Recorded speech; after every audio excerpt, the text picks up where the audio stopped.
بسم اللہ الرحمن الرحیم نحمدہ ونصلی علی رسولہ الکریم۔ رمضان کی مسائل شروع تھے۔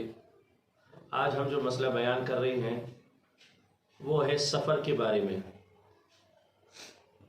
ایک شخص اپنے ملک میں روزے شروع کر لے اور آخر میں ان کا سفر کسی دوسرے ملک کی طرف ہو جائے اور یہ بندہ وہاں چلے اور ان کو پتہ چلے وہاں پہ کہ وہاں تو روزہ ہے، یہاں ان کی 30 پورے ہو گئے اور وہاں اس ملک میں دوسرے ملک میں 29واں ہے یا 28واں ہے، تو اب اس کا حکم کیا ہے؟ شرعی کیا حکم ہے اس کے لیے؟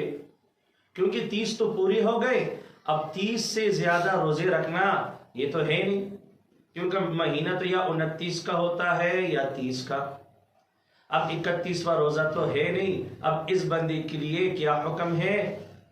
تو اس کے لیے حکم یہ ہے کہ یہ جہاں بھی جائے گا اور وہاں روزہ ہوگا تو یہ ان کی دو صورتیں ہیں، یا تو روزہ رکھ کے لیکن وہ روزہ نفلی ہوگا، فرضی نہیں ہوگا، رمضان کے احترام کی وجہ سے وہ نفلی روزہ رکھے۔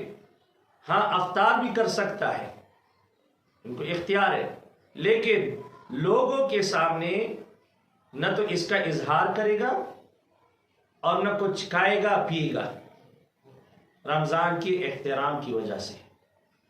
تو دونوں صورتیں صحیح ہے، یا تو افطار کر لے لیکن کسی کے سامنے کھانا پینا کچھ نہیں کرے گا، اور یا روزہ رکھ لے تو وہ روزہ فرضی نہیں ہوگا بلکہ کیا ہوگا؟ وہ نفلی ہوگا۔ ایک مسئلہ۔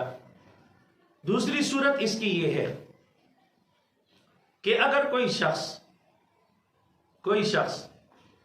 یہاں ان کے پاکستان میں ان کا 29واں روزہ تھا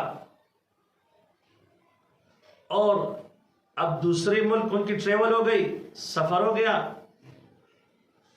وہاں جا کے ان کو پتہ چلا کہ یہاں تو عید ہے، اب ان کے تو روزے پوری نہیں ہو گئے، وہاں عید ہے، تو اب شرعاً اس کا کیا حکم ہے؟ شرعاً اس کا حکم یہ ہے کہ وہاں جا کے وہ عید منائے گا، اس دن وہ روزہ نہیں رکھے گا اور اس روزے کی قضا لائے گا، تو اس ترتیب کے ساتھ اپنے روزوں کو پورا کرے گا۔